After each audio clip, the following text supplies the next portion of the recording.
Hi all, welcome to my YouTube channel. So as we already finished with LPP, I hope you cleared all the topics.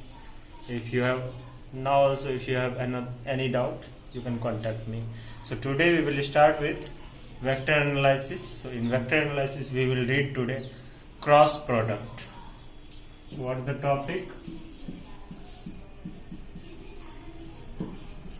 Cross product, or we can say it vector product of two vectors. आज हमारा topic है cross product या vector product दो vector का। इसका हिंदी देख लेते हैं। इसका हिंदी होगा दो सदिशों का क्रॉस या सदिश गुणन।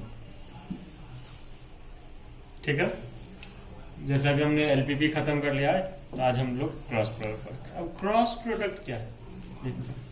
इससे पहले मैं थोड़ा डॉट प्रोडक्ट में आपको ले जाऊंगा। ए डॉट बी बराबर क्या होता था?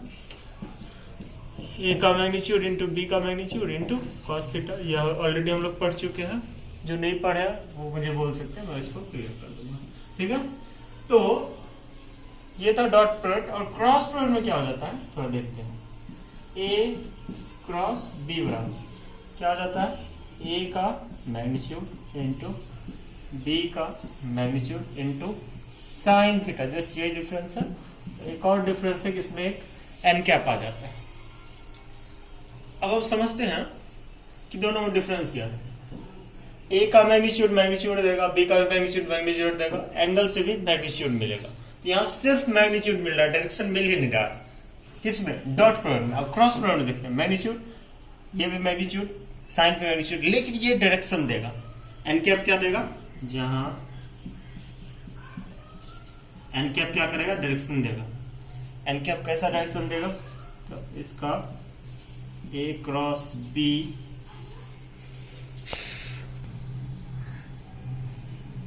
एन कैप जो है ए क्रॉस बी की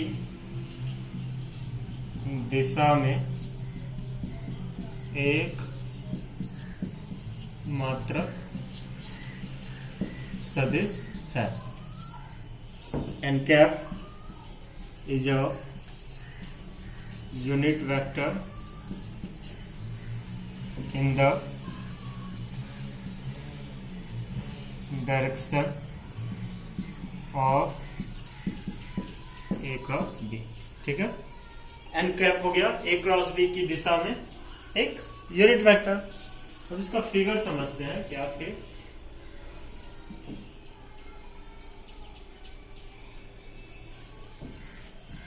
सपोज ये वेक्टर ए है, ये वेक्टर बी है और इसके बीच का एंगल है थीटा। तो ये जो थर्ड वेक्टर होगा ये एन कैप होगा। ठीक है, तो अगर तुमको यहां समझने आ रहा है कि ये 90 कैसे हुआ, ये मैं आगे बताऊंगा। ठीक है, please don't worry about that. ठीक है, और एक चीज जो होता है एन कैप के बारे में वो मैं लिखा दे रहा हूं। ठीक है, एक और लिख लो। एन कैप जो होगा वो ए तथा बी पर क्या होगा? लंबवत होगा। N cap is perpendicular to a and vector b. ठीक है, एन कैप जो होगा, एन कैप क्या हो गया? ए और बी पर लंबवत हो गया। N cap is perpendicular to a and b. अब हम समझते हैं कि कैसे ये परपेंडिकुलर है। ठीक है, इसको समझने के लिए पहले, चूंकि आज से पहले अगर कोई 11th में पढ़ा है तो वो ये देखा होगा। ऐसे 10th तक हम लोग सिर्फ दो ही एक्सिस जानते थे, एक्स और वाई। तीसरा भी एक्सिस होता है जेड। इसको समझने के लिए मैं आपको एक दिखाता हूं। इस डायग्राम को समझने के लिए हम समझेंगे कि ये एक्स एक्सिस है, ये वाई एक्सिस। तो सपोज सोचो ये एक्स एक्सिस, ये वाई एक्सिस दिख रहा है, ये एक्स और ये वाई। क्लियर है? तीसरा एक्सिस कौन सा होता है, जेड। तो जेड ऐसा होता है।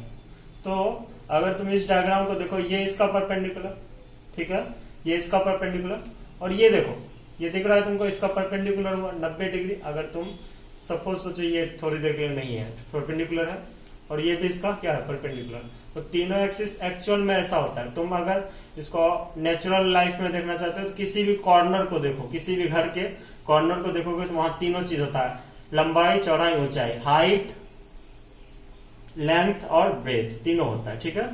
लेकिन चूंकि हमारा बोर्ड जो है वो 2D है, तो 3D इमेज को 2D पे कैसे दिखाते हैं, तो ये रहा, और ये वाला जो है इसको ऐसे शैडो के रूप में दिखा देते हैं, जिसको हम छाया बोलते हैं, ठीक है। तो इसलिए यहाँ पे जो मैंने बोला था कि ये तीनों एक दूसरे का क्या है, परपेंडिकुलर है, वो कैसे हुआ, ये दोनों एक दूसरे का परपेंडिकुलर, और ये एक्चुअल में ऐसा है बाहर की ओर, लेकिन उसका शैडो दिख गया ऐसा, ठीक है। तो तीनों एक दूसरे का परपेंडिकुलर, क्लियर हो गया। तो ये मैं फिगर बनाया हूँ एक्स, वाई और जेड। अब तुमको पता होगा कि एक्स में कौन कैप होता है, आई कैप, वाई में जे कैप, और जेड में के कैप। अब हम लोग इसका वैल्यू निकालेंगे, कैसे निकालते हैं तो देखते हैं। तो सोचो कोई तुमको पूछता है I cap cross J cross, sorry I cap cross J cap, ठीक है। तो फॉर्मूला के अनुसार क्या हो जाएगा, आई का इंटू जे का मॉडुलस। अब दोनों के बीच का एंगल, तो बताओ आई और जे के बीच का एंगल कितना, 90 डिग्री, तो क्या हो जाएगा साइन 90। अब तुम आई और जे को ले रहे हो तो बचा कौन, के, तो आ जाएगा यहाँ पे के क्या। अब तुम बोलोगे ये कैसे आया, तो ध्यान दो यहाँ फॉर्मूला को, ए क्रॉस बी बराबर क्या होता था, ए का मैग्नीट्यूड इंटू बी का magnitude into sine theta into n cap. और एन कैप क्या था, सॉरी एन कैप क्या था, एन कैप क्या था, ए और बी का तीसरा वाला पार्ट। तो उसी तरह यहां पे अगर हम देखें, ये रहा आई कैप और ये रहा जे कैप, तो लास्ट तीसरा कौन बचा, के कैप, तो यहाँ पे आ जाएगा के कैप। अब इसी तरह बताओ तो अगर जे क्रॉस के रहेगा तो क्या आएगा, आई कैप। तो यही करना है, थर्ड जो लास्ट वाला, मतलब दो आ गया, आई जे आ गया तो के आएगा, जे के आ जाएगा तो क्या बचेगा, आई, मतलब जो बच जाएगा, आई जे आ गया तो बचा कौन, के, यहाँ के कैप आ जाएगा, ठीक है। इसका वैल्यू तुमको अगर नहीं पता है तो जान लो, किसी भी यूनिट वेक्टर का मैग्नीट्यूड 1 होता है, इसका भी 1, साइन 90 का भी वैल्यू 1 और के कैप। तो क्या पता चला, आई क्रॉस जे बराबर क्या हो जाता है, के कैप, ठीक है। लेकिन अगर जे क्रॉस आई कैप निकालेंगे तो उसमें हो जाता है माइनस के कैप, क्योंकि उसका डायरेक्शन उल्टा है इसलिए माइनस आ जाता है। डायरेक्शन उल्टा है, जे से आ जा रहा है इसलिए आ गया। तो तुम यहाँ हमको पूछ सकते हो कि इसको याद कैसे रखेंगे, तो उसके लिए एक ट्रिक है, देखो एकदम सिंपल सा है, ध्यान देना।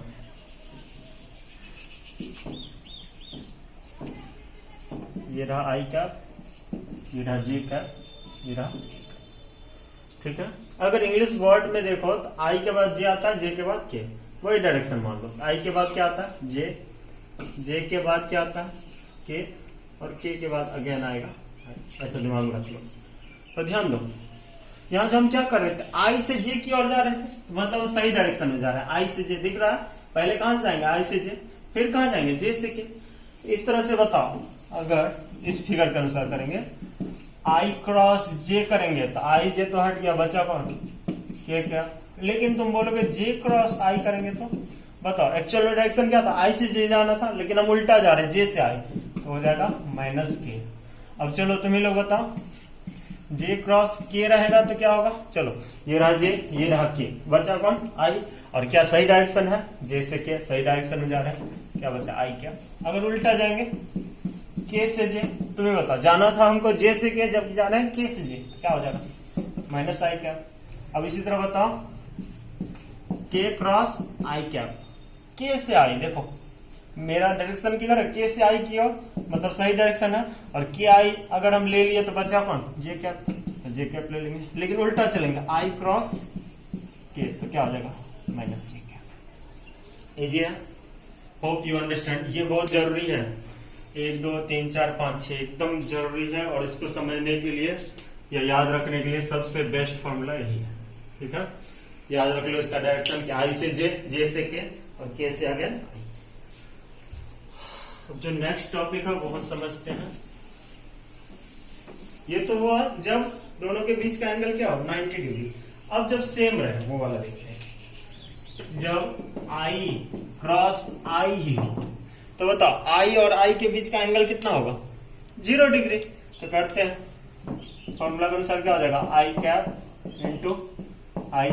इंटू 0 डिग्री है तो साइन 0 है इंटू कोई नहीं पता tan कैप ले लो, इसका मान 1 इसका मान 1 साइन 0 का 0, इससे तो कोई मैटर ही नहीं करता है 0 इंटू एनीथिंग 0। तो क्या पता चला क्रॉस में 0 कब होगा जब सेम वेक्टर होगा। ठीक है I cap cross sorry my mistake मैंने डॉट बोल दिया wrong. I cap cross I cap बराबर 0। इसी तरह बताओ तो सिमिलरली जे क्रॉस जे बराबर भी क्या हो जाएगा 0। यहां लिख देता हूं मैं सिमिलरली मीन्स होता है इसी प्रकार। और के क्रॉस के बराबर भी क्या हो जाएगा 0। नोट डाउन कर लो।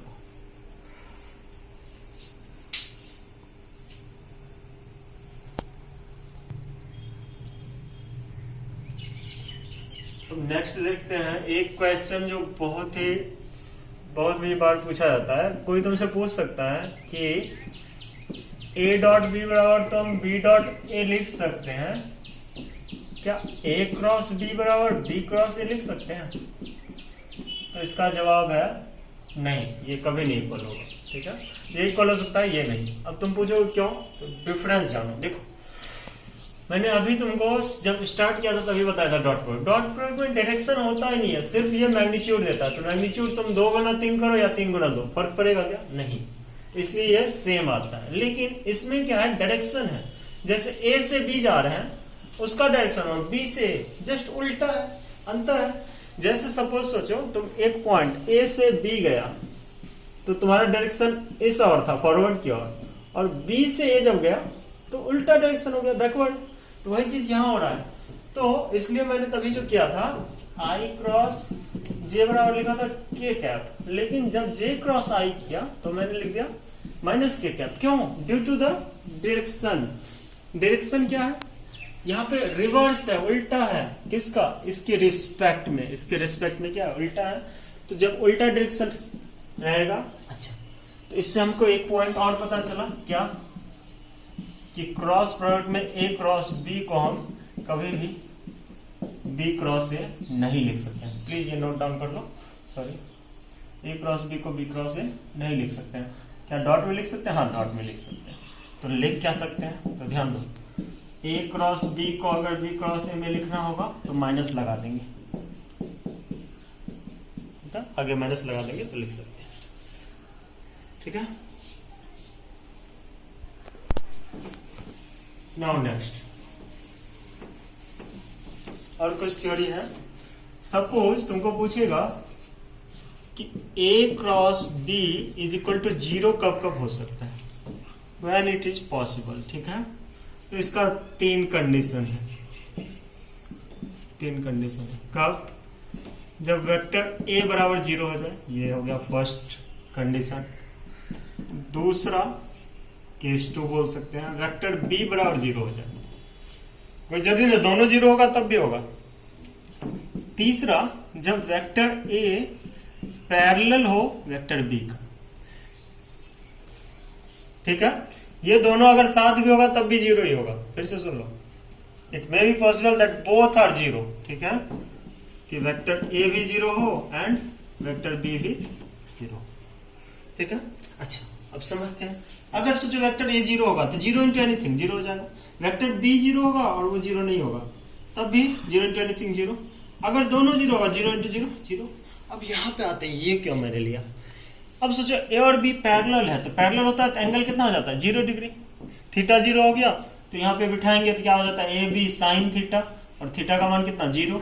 ये कुछ भी देगा उसको 0 से मल्टीप्लाई करेंगे तो क्या हो गया 0। तो ऑब्जेक्टिव में दे सकता है तुमको a क्रॉस b 0 कब होगा, या तो a बराबर 0 होना चाहिए, b बराबर 0 होना चाहिए, या a पैरेलल टू b होना चाहिए। ठीक है, अब नेक्स्ट देखते हैं। अब तुम पूछ सकते हो जब परपेंडिकुलर होगा तब क्या होगा, देखते हैं वो भी। तो suppose if a perpendicular to b है, तो बताओ ए परपेंडिकुलर बी है, थीटा बराबर कितना होगा 90 डिग्री। अब हमको निकालना है ए क्रॉस बी, तो क्या हो जाएगा ए का मैग्नीट्यूड इंटू बी का magnitude into sine 90 into n cap, तो क्या हो जाएगा ए बी और साइन 90 का मान 1 इंटू एन कैप, तो ए क्रॉस बी बराबर कितना हो गया ए बी एन कैप। अब तुमको इसी की जगह अगर इसका मैग्नीट्यूड से पूछेगा, ये तो डायरेक्शन के साथ है, अगर मैग्नीट्यूड पूछेगा, तुमको पता है ए बी का मैग्नीट्यूड तो ए बी रहेगा, लेकिन एन कैप का मैग्नीट्यूड क्या हो जाता है 1, या ए क्रॉस बी का मैग्नीट्यूड बराबर ए बी का मैग्नीट्यूड ए बी और इसका मान 1, तो क्या मिल गया इक्वल टू ए बी। तो क्या पता चला, बताओ, जब परपेंडिकुलर होगा थीटा बराबर 90 हो जाएगा, तो ये सारा वैल्यू देगा। ठीक है, नेक्स्ट देखते हैं। मैं इसको जब vector a and vector b condition क्या है, नेक्स्ट कंडीशन क्या है, vector a vector b unit vector हो, यूनिट वेक्टर होगा तो बताओ इसका मैग्नीट्यूड कितना हो जाएगा 1 और वेक्टर बी का भी मैग्नीट्यूड कितना हो जाएगा 1, तो ए क्रॉस बी बराबर क्या होता है ए का मैग्नीट्यूड इंटू बी का magnitude into sine theta into n cap, तो इसका value 1 into sine theta into n cap. ठीक है, तो फाइनली हमको ए क्रॉस बी बराबर क्या मिल जाएगा sine theta into n cap. ठीक है, अब इसका भी अगर मैग्नीट्यूड बोलेगा तो बताओ, साइन थीटा का तो मैग्नीट्यूड रहेगा, लेकिन एन कैप का क्या हो जाएगा 1 और साइन थीटा का रहेगा साइन थीटा, तो क्या मिल जाएगा finally sine theta. Note down.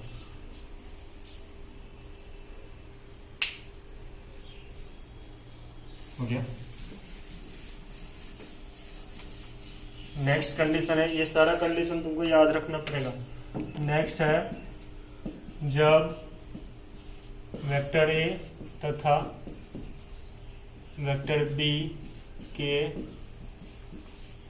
बीच का कोण थीटा हो, the angle between vector a and vector b is theta, तो क्या हो जाएगा ए क्रॉस बी बराबर क्या पता हमको a b sine theta into n cap, लेकिन मेरा मोटो है कि ए बी का मैग्नीट्यूड क्या होगा, ए बी साइन थीटा, इसका एक साथ हो जाएगा इंटू एन कैप का मैग्नीट्यूड, तो ए क्रॉस बी का मैग्नीट्यूड बराबर ए बी साइन थीटा और इसका वैल्यू क्या होता है 1 से मल्टीप्लाई करेंगे यही आ जाएगा, तो हो गया a b sine theta. Next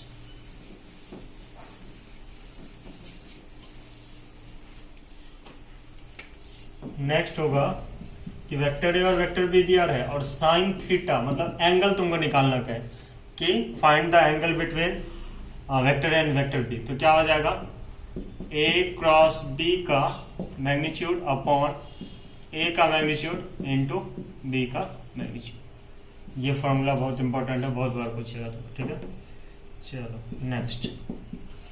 next रहेगा इफ अगर वेक्टर ए बराबर रहे a1i plus a2j plus a3j और वेक्टर b बराबर रहे b1i plus b2j plus b3k का, तब तुमको कहेगा a क्रॉस b निकालने के लिए तब क्या फॉर्मूला आता है, तो इसके लिए तुमको डिटरमिनेंट लगाना होगा i cap j cap k cap a1 a2 a3 b1 b2 b3।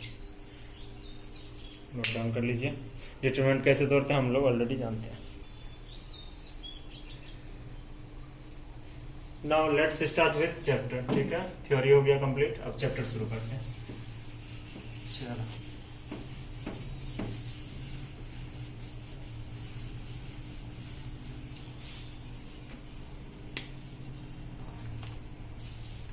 we will start exercise 27.1 question number 1।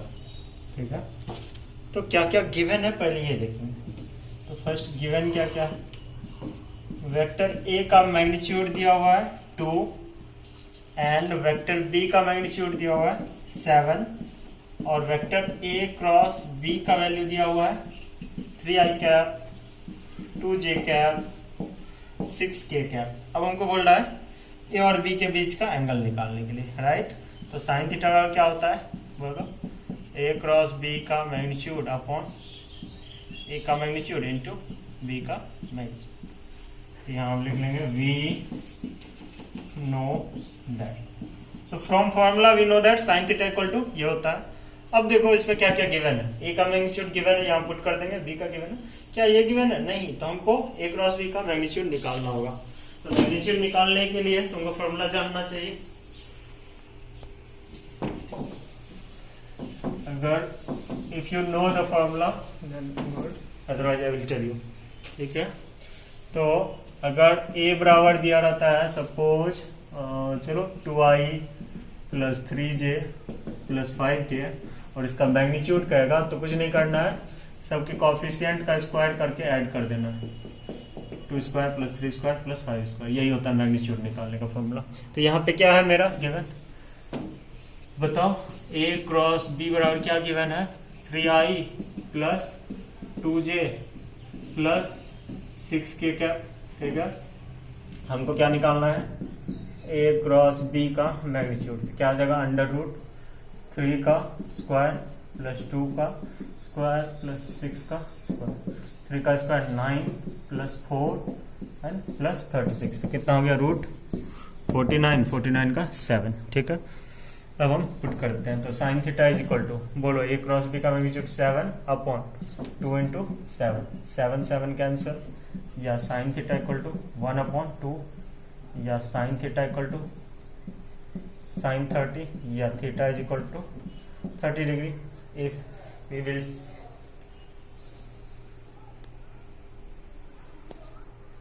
we will change in radian, so we will get theta equal to pi upon 6, यही हो गया answer 6, ठीक है। We'll see second question, okay। So question number second is same, तो मैं question number 6 बता रहा हूँ। 6 का फर्स्ट क्या क्या गिवन है, पहले गिवन लिखेंगे। गिवन क्या है, vector a equal to 2i plus j cap plus 3k cap, vector b बराबर 3i cap plus 5j cap minus 2k cap. तो हमको ए क्रॉस बी निकालना है, let's find out a cross b. तो a cross b का मैंने क्या बताया था, i cap j cap k cap और A1 A2 A3 sorry B1 B2 B3। तो A1 की जगह क्या है 2 रख देते हैं, ओके। मैं उस साइड लिखता हूँ,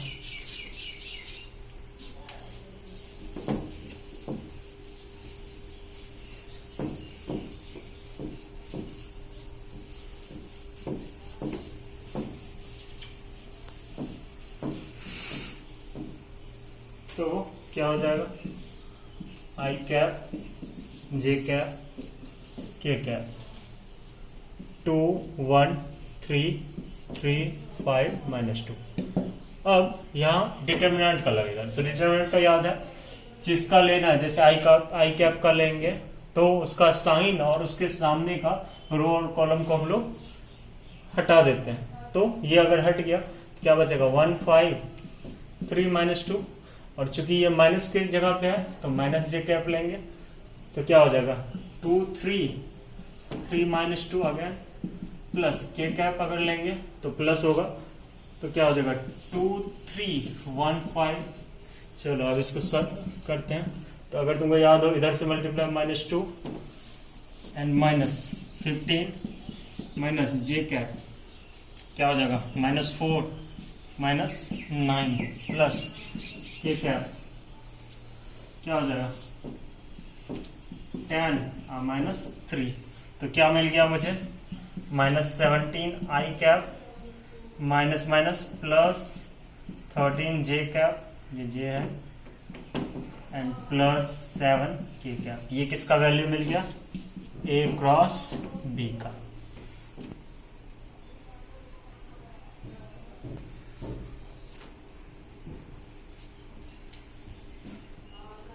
अब मुझे फाइंड आउट करना है इसका मैग्नीट्यूड, ए क्रॉस बी का, सॉरी मैग्नीट्यूड। तो क्या आ जाएगा? रूट अंडर, बताओ, -17 का स्क्वायर प्लस 13 का स्क्वायर प्लस 7 का square.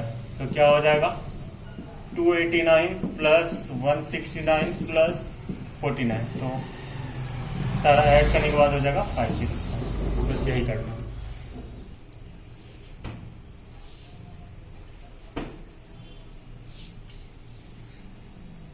That's it for today. I hope you got the point. If you have not, if you are facing some issues, you can contact with me. Okay. आज के लिए इतना ही। मुझे आशा है कि आप समझ पाए होंगे। सॉरी, एक मिस्टेक था, उसे मैं कर दे रहा हूँ। यहाँ कैप छूट गया था, और तो कोई मिस्टेक नहीं है, यहाँ आई कैप छूट गया था। ठीक है। हाँ, तो आशा है कि आप पूरा क्लियर कर पाए होंगे। आप इसे सॉल्व कीजिए। अगर कोई प्रॉब्लम फेस होता है तो आप मुझे कांटेक्ट कीजिए। Hope you are feeling that it's helpful to you. Thank you for your time. Thank you.